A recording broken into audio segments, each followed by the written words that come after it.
This is the anatomical guide to seduction. And I know you just want to go visit the country, but this is going to make sure that those folds are slick by the time you get there. And you can trust me because with a face like this, you gotta have game. This next bit is going to apply to all the locations you're about to see. When you are stimulating these areas, we are talking about a caress, a kiss, a nibble, or a gentle bite. Our first stop is going to be the ear, which is going to include the main structure, the skin directly behind it, and the bony prominence that you can feel there. Stimulation applied here is going to stimulate the auricular nerves directly. These are the kind of things that can give you the full body tingles. Now we're rotating around more to the back of the neck and head, and you're going to focus on these two structures here, which they're paired over there, so there's actually four. This is going to be the lesser and greater occipital nerve.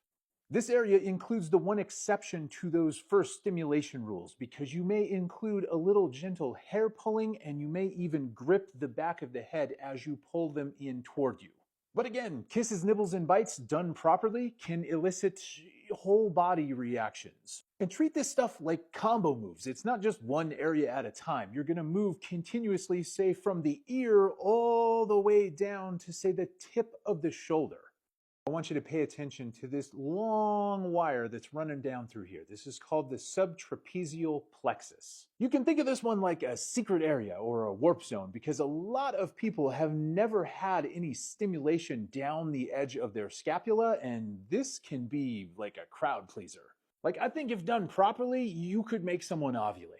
Now, I know it's tempting to just go right to the cherry on the cupcake, but remember, this is all about anticipation. It's buildup. So we want to focus on the intercostal nerves that you see here, the under area, and then heading up into the axilla or the underarm. Speaking of the axilla, this is an area that a lot of people have never had stimulated, but it is this entire border that you're seeing here. Like this right here and this border just kind of lend themselves to mildly carnivorous behavior.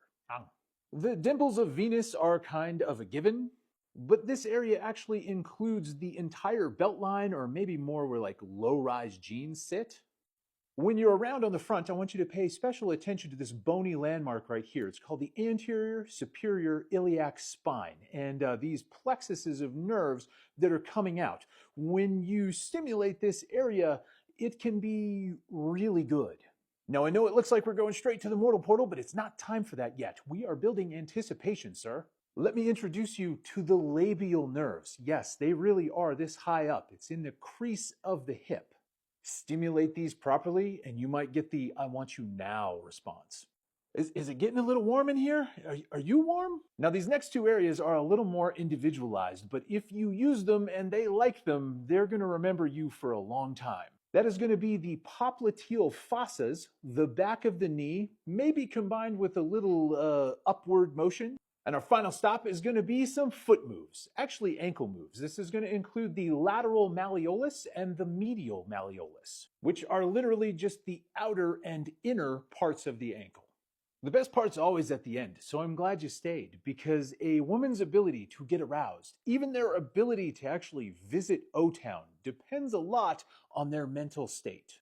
So if there are dishes in the sink or laundry that needs to be folded, the bathrooms are dirty, or maybe you haven't sat down and had a good conversation or played a game together in a while. All of that stuff is why men hear a lot of no's. So just ask her what she needs and be better. And no's might become yeses.